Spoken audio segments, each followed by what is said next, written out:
আলহামদুলিল্লাহ সুম্মা আলহামদুলিল্লাহ। যারা স্বৈরাচারক, তাদের মসনদ, তাদের ক্ষমতা, তাদের পাওয়ার অতি অল্প।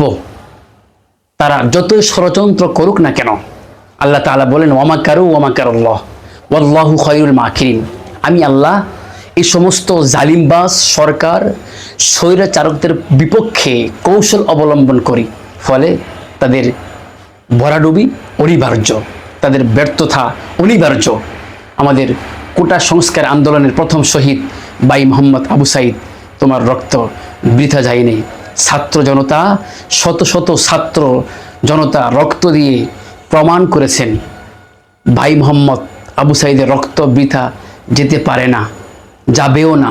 গতকালকে শত মানুষ শাহাদাত বরণ করছেন একমাত্র এই সংবাদ শোনার জন্য। শেখ হাসিনার পদত্যাগ সুনিশ্চিত। লক্ষ মানুষ এখন এই মুহূর্তে বঙ্গভবন ঘেরাও করে আছে। আমাদের বিশ্ববন্ধু চরমনাই, উনিও ওইখানে সশরীরে অবস্থান করতেছে। মানুষগুলা আনন্দ মিছিল করতেছে, আনন্দ উল্লাস করতেছে। মানুষগুলো এখন এই মুহূর্তে শাহবাগের দিকে তারা মুভ করতেছে। মানুষগুলো এখন বঙ্গভবনের দিকে যাচ্ছে।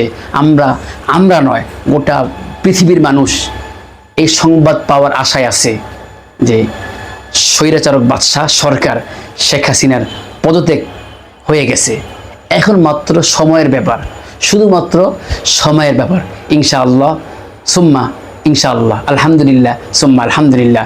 আসলে কি বললাম না বললাম, আনন্দে একদম সব কিছুই এলোমেলো হয়ে গেছে। তারপরেও এটাই সুনিশ্চিত, স্বৈরাচারক বাদশাহ আর ক্ষমতার মস্তদে থাকতে পারবে না, জনতার রক্ত চুষে আর খেতে পারবে না। পুলিশদেরকে আমরা উচিত শিক্ষা দিতে হবে।